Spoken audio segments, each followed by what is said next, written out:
پیری مریدی کے متعلق مسلمانوں میں خاص طور پر ہندوستان و پاکستان میں بہت سی غلط فہمیاں پائی جاتی۔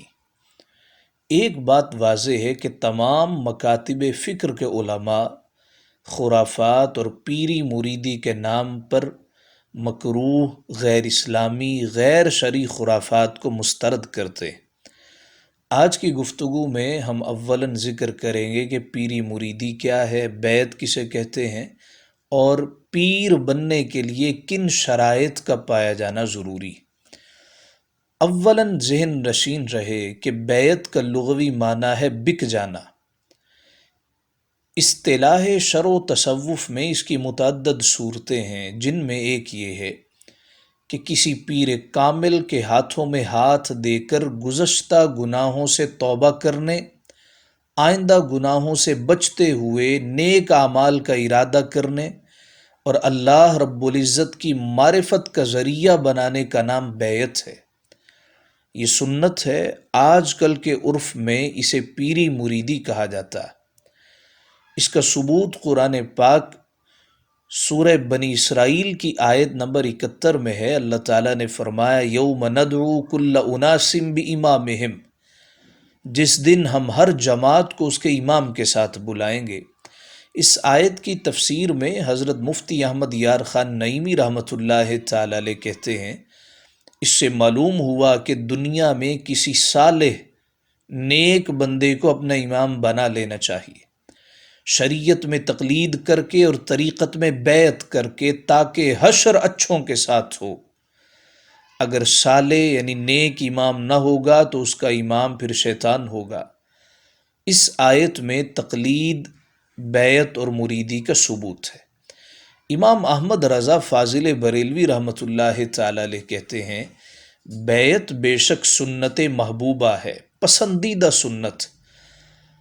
امام اجل شیخ عمر رحمۃ اللہ تعالی علیہ عوارف شریف سے شاہ ولی اللہ دہلوی کی قول الجمیل تک اس کی تصریح ہے اور ائمہ و اکابر کا اس پر عمل ہے۔ اللہ تعالیٰ نے فرمایا ان الذین یبایعونک انما یبایعون اللہ، وہ جو تمہاری بیعت کرتے ہیں محبوب، وہ تو اللہ کی بیعت کرتے، لہٰذا بیعت کا ذکر قرآن شریف میں موجود ہے۔ اب رہا یہ سوال کہ پیر بننے کے لیے کن شرائط کا پایا جانا ضروری ہے۔ آج دیکھتے ہیں ہر بندہ اٹھتا ہے، جو ہفتہ بھر نہائے نہ جی وہ پیر بن گیا، جس کو اپنا نام صحیح طریقے سے لینا نہ آئے وہ پیر بن گیا، جو ماں باپ کا بے ادب گستاخ ہے وہ پیر بن گیا، جس نے لٹیں بڑی بڑی رکھ لیں وہ پیر بن گیا، ہاتھوں میں مندریاں ڈال لیں وہ پیر بن گیا۔ نہیں، یاد رہے کہ جس طرح ہر چیز کے کچھ اصول و ضوابط ہوتے ہیں، شرائط ہوتی ہیں، شرائط نہ پائی جائیں تو مشروط نہیں پایا جاتا، اسی طرح پیر بننے کے لیے، مرشد کے لیے کچھ شرائط، جس کا ذکر امام محمد رضا محدث بریلوی رحمۃ اللہ تعالی علیہ نے کرتے ہوئے کہا ہے کہ اس کی 4 شرائط ہیں۔ اگر یہ شرائط نہ پائی جائیں تو کسی کے لیے پیر بننا جائز نہیں ہے، بیعت لینا جائز نہیں۔ پہلی شرط کہ وہ شخص صحیح العقیدہ مسلمان ہو، یعنی اہل سنت و جماعت سے وابستہ ہو، بدعقیدہ بد مذہب نہ ہو۔ آج لوگ دیکھتے ہیں جی شیعہ ہے، اپنے نام کے ساتھ اس نے شاہ لگا لیا ہے لہٰذا یہ بھی پیر ہو گیا۔ نہیں، صحیح العقیدہ سنی مسلمان ہو، بدعقیدہ نہ ہو، بد مذہب نہ ہو، صحابہ کو سب و شتم کرنے والا، گالیاں بکنے والا نہ ہو۔ دوسری شرط، عقائد کے دلائل اور تمام احکام شرعیہ کا عالم ہو، حتیٰ کہ ہر پیش آمدہ مسئلے کا حل بیان کر سکتا ہو، یعنی مفتی ہو، پیر جاہل نہ ہو، اس کو زمانے کی خبر ہو۔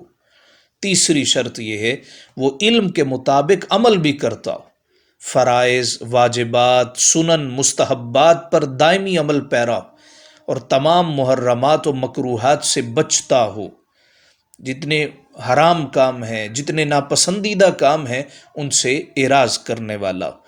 لیکن اگر کوئی ایسا نظر آئے جی نماز نہیں پیر صاحب پڑھتے لیکن ہیں بڑے پہنچے ہوئے، اندر نماز ہو رہی ہوتی ہے، یہ باہر سگریٹ سلگا کے بیٹھے ہوئے ہوتے ہیں، یہ مجرے دیکھ رہے ہوتے ہیں، اور لوگ کہنا شروع ہو گئے جی یہ پیر صاحب۔ نہیں، علم کے مطابق عمل کرتا ہو، فرائض تو فرائض ہیں، واجبات تو واجبات ہیں، اس کی سنتیں بھی نہ جائیں، اس کے مستحبات بھی نہ جائیں۔ چوتھی شرط پیر بننے کے لیے یہ ہے کہ رسول اللہ صلی اللہ علیہ وآلہ وسلم تک اس کی نسبت متصل ہو، یعنی اس کے مشائخ کا سلسلہ رسول اللہ صلی اللہ علیہ وآلہ وسلم تک پہنچتا ہو۔ ہمارے زمانے میں بعض بے علم لوگ واعظ و تبلیغ کرتے ہیں، اور جب کچھ حلقہ بن جاتا ہے تو لوگوں سے بیعت لینا شروع کر دیتے ہیں۔ اب یہ لوگ اپنی بے علمی کا عیب چھپانے کے لیے علماء کی تنقیص اور توہین کرتے ہیں، علماء کو منافق کہتے ہیں، بے عمل کہتے ہیں، ساتھ ہی خود کو اہل اللہ، اللہ کا بندہ، اللہ کا محبوب بندہ کہتے ہیں، اور کہتے ہیں جی ہم تو اولیاء اللہ کی صف میں شمار ہیں۔ سادہ لو عوام علماء کو چھوڑ کر ایسے بے علم واعظین اور بے عمل مرشدین کے حلقہ ارادت میں آج کے دور میں کثرت سے شامل ہو رہے ہیں۔ ہم اس جہالت پر، اس تعصب پر اللہ کی پناہ چاہتے ہیں۔ لہٰذا مذکورہ شرائط جو ہم نے ذکر کی ہیں ان کو مد نظر رکھیں، اور پھر موجودہ پاکستانی معاشرے میں، ہندوستانی معاشرے پر نظر ڈالیں۔ ہمیں تو ہر طرف کاروباری پیروں کی فوج نظر آتی، جن میں ذکر کردہ شرائط کا دور دور تک اتا پتہ نہیں ہے۔ کسی کا عقیدہ خراب ہے تو کسی کا سلسلہ غیر متصل ہے، کوئی سنتوں کی پاسداری نہیں کرتا، کوئی اعلانیہ فسق و فجور کا مرتکب ہوتا۔ علم کی شرط دیکھیں تو اس پر پورے ملک میں چند ایک کے علاوہ بمشکل ہی پیر صاحبان پورے اترتے نظر آئیں گے۔ جعلی پیروں کا ایک بہت بڑا لشکر ہے، کوئی پھونکے مارنے والا ہے، کوئی لوگوں کو جن نکال کے دکھاتا ہے، کوئی ڈرامے بازیاں نظر آتی۔ نہ ان کو قرآن سے کوئی شغف ہے، نہ حدیث سے واقفیت ہے، نہ فقہ و کلام ان کو آتا ہے، بلکہ یہ علماء کے سخت دشمن ہیں۔ آج کے دور میں جعلی پیروں کی علامت یہ ہے، یہ علماء کے مخالف ہیں۔ کیوں؟ اس لیے کہ علماء نے روکنا ہے، انہوں نے ٹوکنا بھی ہے، انہوں نے بتانا بھی ہے۔ جس طرح سرمایہ دار، جاگیردار، سیاستدان کی خیر اسی میں ہے کہ قوم جاہل مطلق رہے، اسی طرح جھوٹے پیروں کی ساتھیوں شان و شوکت کا راز بھی یہ ہے کہ قوم علم و عمل سے بیگانہ رہے۔ وہ کہیں گے جی سنت کہاں پہ لکھی ہے؟ ان سے نماز کا کہیں، کہا جی نہیں یہ تو مولویوں کی نماز ہے، ہم تو نمازوں سے بہت اوپر نکل گئے ہیں۔ ایک شخص نے بتایا جی یہاں کو پیر صاحب ہیں، وہ کہتے ہیں جی نماز کوئی نہیں ہے، نماز نیچے، ہم اوپر چلے گئے ہیں، تو آپ بات کریں۔ میں نے کہا ان سے جا کے کہو جی جہاں آپ اوپر نکل گئے ہیں تھوڑا اور اوپر نکل جائیں، ہماری جان خدا کے لیے چھوڑ دیں۔ تم فرائض کے منکر ہو، تم کفر کا ارتکاب کر رہے ہو۔ پھر کہتے جی یہ سنت نام کی چیز ہی کچھ نہیں ہوتی، اور پھر جی یہ فلاں چیز مولویوں نے گھڑ کے رکھی ہے، فلاں چیز گھڑ کے رکھی ہے، ہمارے پاس آؤ ہم تمہیں دیدار کرواتے ہیں، ہم تمہیں خواب دکھاتے ہیں، ہم تمہیں فلاں چیزیں دکھاتے ہیں۔ ہم اللہ تعالیٰ کی پناہ چاہتے ہیں ایسے بد مذہب لوگوں سے، ایسے ان پڑھ لوگوں سے، ایسے جاہل لوگوں سے جنہوں نے اپنے ہاتھ چومنے چاٹنے کے لیے رکھے ہوتے، جنہوں نے اپنے پاؤں مریدوں کی طرف کر کے لیٹنے کے لیے رکھے ہوئے ہوتے، اور جو فقط لوگوں سے نذرانے لینا جانتے ہیں۔ اقبال کہتے ہیں یہ نذرانہ نہیں سود ہے پیران حرم کا، ہر خرقہ سالوس کے اندر ہے مہاجن، میراث میں آئی ہے انہیں مسند ارشاد، زاغوں کے تصرف میں عقابوں کے نشیمن۔ یہ ایک افسوسناک امر ہے کہ اس طرح کے تمام جعلی، بناوٹی اور کاروباری پیر اپنے آپ کو مسلک حق اہل سنت و جماعت سے منسوب کرتے ہیں، پھر ان کی بدنامی اور رسوائی کا سبب بنتے ہیں، اور پھر وہ علماء سے توقع رکھتے ہیں کہ ان کی نام نہاد بزرگی کی تصدیق کریں، لوگوں کو مائل اور قائل کریں۔ یہ ننگے ملت، ننگے دین، ننگے وطن لوگ زہریلے ہیں، یہ شہوت پرست لوگ ہیں، انہوں نے مسلک حق اہل سنت کو ادھمو کر کے رکھ دیا۔ ہاں بعض لوگوں کے بزرگ بڑے اچھے گزرے، نامور گدیاں ہیں، لیکن ان گدیوں پہ بیٹھنے والے انتہائی بدبودار نظر آتے۔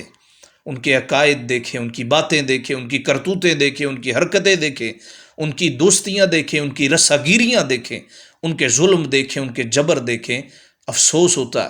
لیکن یہ ایسے ہی ہے جس طرح نوح علیہ السلام کا بیٹا، وہ دنیا سے اس حال میں گیا کہ دین اسلام پہ کاربند نہ تھا، کفر کے عالم میں گیا۔ ایسے ہی نیک بندے، نیک اللہ کے ولی ہو گزرے، مگر ان کی آنے والی نسلیں جنہوں نے ان کا راستہ چھوڑ دیا، یہ بھی ایسے ہی ہیں جس طرح نوح کا بیٹا تھا۔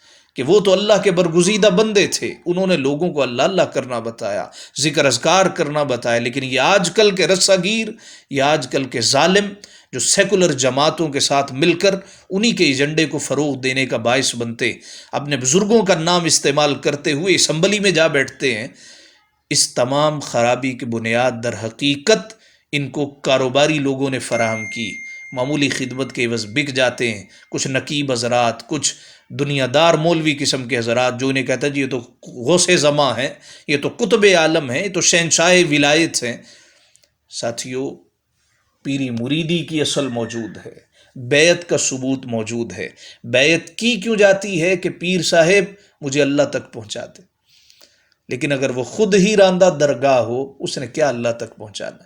اور پھر یہ بھی یاد رہے کہ جو سچے پیر ہوتے ہیں وہ کبھی ڈھنڈورا نہیں پیٹتے، خالی برتن ہمیشہ زیادہ بجتے ہیں، جو بھرا ہوتا ہے اس کو بجنے کی کیا ضرورت ہے۔ جس کے گھر میں کچھ نہیں ہوتا وہ چوکوں پہ آ کے بیٹھ جاتا ہے اور بڑی بڑی چھوڑتا ہے، لیکن جس کے گھر میں سونا چاندی، ہیرے جواہرات، اناج، یہ ساری چیزیں موجود ہوتی ہیں، اس کو بتانے کی کیا ضرورت ہے، اس کو کسی کو اپنی طرف مائل اور قائل کرنے کی کیا ضرورت ہے۔ تو نیک لوگ ان کو تلاش کرنا پڑتا ہے، موجود ہیں مارکیٹ میں۔ آپ دیکھیں جعلی چیز اسی کی بنتی ہے جس کی اصل کی ڈیمانڈ بڑی زیادہ ہوتی، اور جال سازی ہوتی اسی کی ہے جو اصل موجود ہو، لیکن اگر اصل ہی موجود نہ ہو تو جال سازی کیا نظر آئے گی۔ لہٰذا یہ جو جعلی پیر مارکیٹ میں نظر آ رہے ہیں یہ ثبوت ہے کہ اصل بھی کہیں نہ کہیں موجود ہیں، ان کو تلاش کرنے کی ضرورت ہے۔ ایسے نہیں ہے کہ جعلی لوگوں کو دیکھ کے ہم کہیں نہیں جی ہم تو اصلی کو بھی ماننے سے انکار کر دیتے۔ مارکیٹ میں دیسی گھی صحیح نہیں ملتا تو کیا اس کی تلاش چھوڑ دی جاتی؟ گوشت اچھا نہیں ملتا ہم کہتے ہیں یار بتاؤ ذرا اچھا گوشت کہاں سے ملے گا، تو تلاش کرتے ہیں۔ اسی طرح نیک لوگوں کو تلاش کرنا چاہیے اور ان کے دامن رحمت سے وابستہ ہونا چاہیے۔ یہی وہ لوگ ہیں، سرکار نے ایک دفعہ فرمایا، حدیث پاک ہے، طوبیٰ للمخلصین اولئک مصابیح الہدیٰ، اخلاص والوں کو بشارت ہو کہ یہ چراغ ہدایت۔ وَتَتَجَلَّىٰ عَنْهُمْ كُلُّ فِتْنَةٍ ظَلْمَا، جب ہر طرف اندھیروں کا راج ہوگا ان لوگوں کے پاس بیٹھ جایا کرو، تمہیں روشنیاں دکھا دیا کرے۔ اللہ تعالیٰ سے دعا ہے اللہ تعالیٰ ہمیں سمجھ کے عمل کی توفیق عطا فرمائے۔